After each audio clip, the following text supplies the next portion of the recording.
5 things we've learned from this game is what we are talking about today. But this game had everything. We had 2 penalties shout in that situation. We had a goal disallowed, offside, beautiful goals, every single thing. And of course, we also had the late penalty drama, the VAR chaos, whatever you want to describe in that situation, we had it in this game. But the beautiful situation is that Manchester United came out with all 3 points and are currently sitting 9th on the table. Bro, it's been a very long time that we saw Manchester United's name in the top half of the table. And boy, am I excited for that particular purpose. Because one thing is for sure, Man United absolutely fits on the top of the table rather than the bottom of the second half of the table. And that is very exciting to me. This game meant a lot. It was a must win for Ruben Amorim and his Reds. It was a game that absolutely showed fight from Burnley and Scott Parker's men.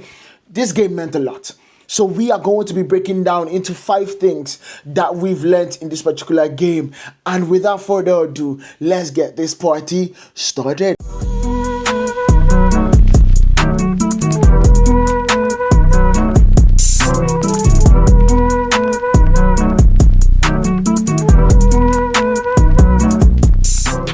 First things first is Ruben Amorim's attacking patterns produce chances. That's one thing that we have seen so far in the last 3 games in general. His attacking patterns are creating a lot of chances, but Manchester United are not just finishing.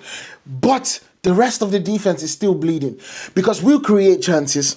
We are not finishing the goals, and then the defense is still letting goals in. That is a recipe for disaster. It's a recipe for problems. It's a recipe for us losing games and Ruben Amorim getting fired. It's a recipe for this team to absolutely be dismantled after this season, and that is not what we want.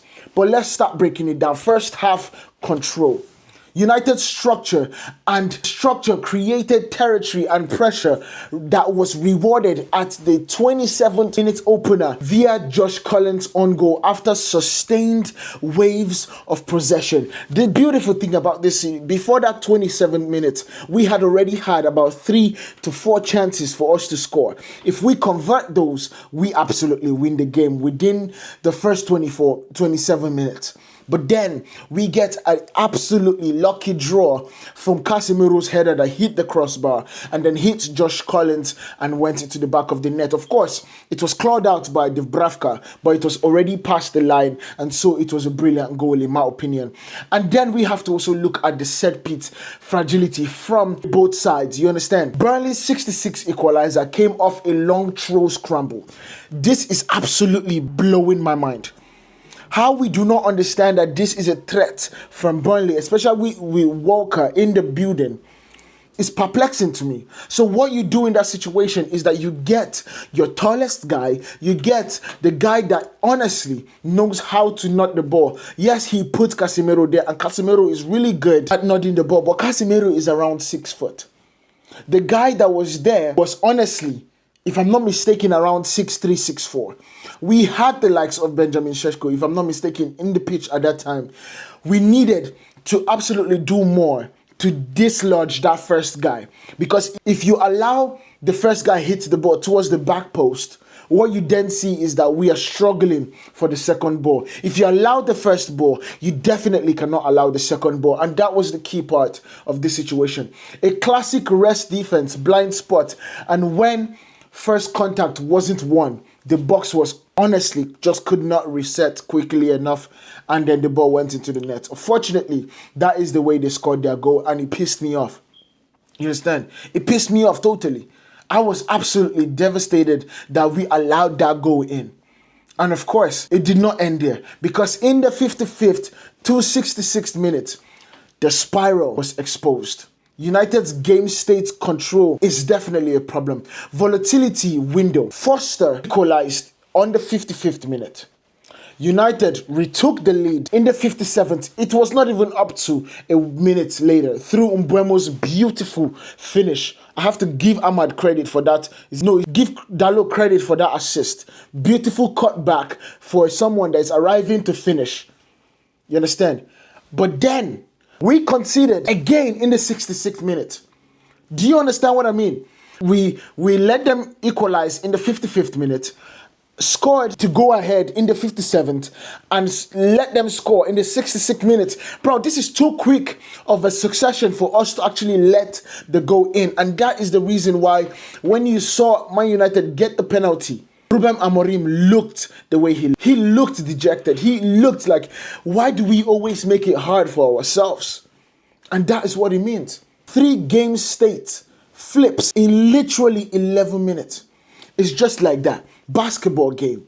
And if there's anyone that knows football, you do not want to have a basketball game in a football pitch. You don't want to, because your team will get tired. Your team will lose control. You're liable to actually get options, but you're also liable to lose the ball and have the ball in the back of the net. Those are problems that teams that want to be at the top of the table cannot afford.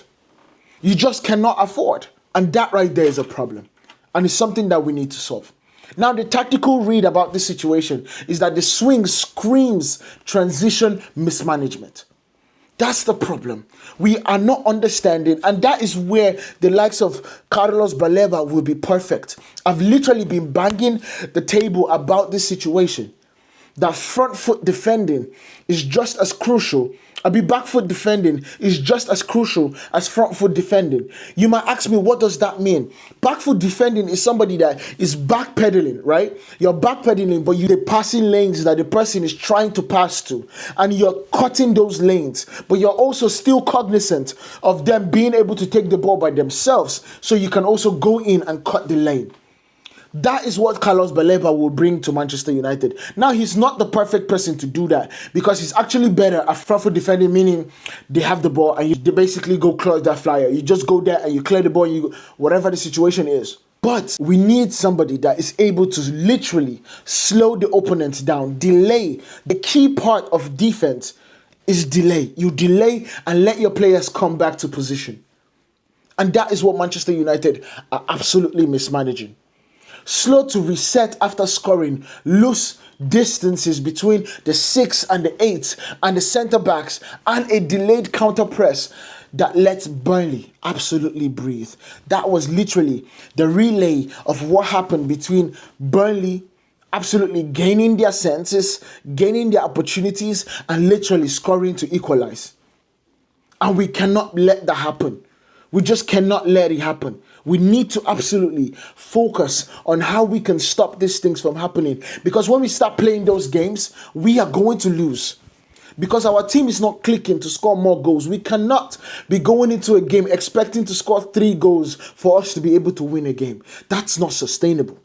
It really is not. And that is the reason why Manchester United need to go into the market within these 48 hours and find a midfielder that's able to do that. Whether it's on loan or a cheap midfielder like the guy from Middlesbrough. Somebody that will be able to do it for Manchester United in these kinds of games. We need it. We absolutely do. And then the third one is composure under chaos. The management and a captain who delivers. This was a decisive moment. A tug on Amad Diallo in stoppage time survived VAR scrutiny and was upgraded to a penalty. Bruno Fernandes buried this in the 97th minute of the game. It was a winner. This is also putting in context that Bruno Fernandes also literally skied a penalty last weekend. He skied a penalty so high that you literally thought he was aiming for something up there. That's how high it was. But the truth about it is that a captain does not buckle under pressure. And Bruno is not that captain that buckles. Because he stepped up, he held the ball, he took his time, he breathed, he got the composure, and he dispatched the penalty in the side netting the way he should. And he absolutely gives Manchester United 3 points. Same person that every single majority of the people that I literally watched was saying, let us get £100 million. What? Where are you going to get that kind of clutch moment from? Where are you going to get someone that would absolutely step up in the biggest moments to absolutely do the thing that a captain needs to be done? You're not going to get it in Carlos Baleba. You're not going to get it in Stiller of Stuttgart. You have it in Bruno. Utilize it. That's the key part. You understand? Utilize it. Now, the bigger picture in this situation is that this is execution under pressure and better VAR literacy. The players appealing the right things, staying engaged through the review, and designated taker with a reputable technique absolutely stepped up to take it. And that is also key. Those are the key things that Manchester United need to start doing. Try and influence. Try and stay engaged. Stay locked in. I literally did this in my life every single time we scored. Stay locked in, because we tend to absolutely lose our head the moment we score. And that right there is a problem. Now let's go to the fourth one. The fourth point is set plays and throw-ins are still a soft underbelly for Manchester United. It is honestly crazy. Set plays from corner kicks, free kicks, whatever the situation is, throw-ins, the long throw-ins are honestly an antidote to Manchester United. We saw them score from it today. We saw them score from it today. We saw them score from it at Grimsby Town. We saw them score from it at Fulham. We saw them score from it at Arsenal. All the games we have played before the international break all the goals has come from a set piece of some sort. Either corner kick, throwing, or getting the ball and crossing it. It has come from a set piece of some sort. And Manchester United need to recognize this pattern and absolutely get it together. We need to get it together. What is the evidence? Conceding off a long throw underscores a reoccurring team, poor first contact odds, and slow line in reorganization, which feeds to scramble goals against physical sides. We know this about Burnley. We know this about Sondheish's DNA that continues to run in Burnley. And if we know that, if we have done our scouting, we should absolutely recognize that we should not be letting this situation go. ESPN have already framed this display as better but still flaky. Contextualized by the midweek Carabao Cup to Grimsby, the structure cracks under pressure circles. It's crystal clear. Based on what we saw against Grimsby on Wednesday, we did better in the set piece. But the problem is still not fixed. This is literally just paper over the cracks. And that is a problem. Now, last but not least, relief, not arrival. This win buys Amorim time, but certainly not certainty. That's the key part about this situation. Now, it is Manchester United's first Premier League win of the season. Necessarily oxygen after a bruising week. But the control metrics, set plays, post-goal phases aren't yet trustworthy. It's just a problem that we are having and we need to fix it. The set plays, the phase right after we either score or they score. We need to be able to control those things and control them better. If not, we are going to be seeing a lot of problems. And then you look at the managerial backdrop. Amorim's recent candid remarks about the emotional toll, sometimes I want to quit, set a high-stake tone. Performances must trend to be stable, not dramatic. Just dramatic, may I add. It has to be that. We do not need this drama. We need a little bit more stability for every single person to understand that this team is not just about the highs and the lows. We need the stable ground, so we can absolutely raise the floor and then push the ceiling above. That's the only way we need to do this. Anyway, let me know what you guys think about this situation down in the comments. If you guys haven't, hit that subscribe button because we do it big here on Pillar Sport. Now, the situation, what we are going to be talking about next, especially because we have 2 weeks of creating content for you guys, is the post-lead sequence. We are going to be talking about the next 10 minutes after scoring. We are going to look into that situation. We're going to also look into set piece and XG, expected goals, and how United can protect Diallo, zones, isolations without exposing their rest defense.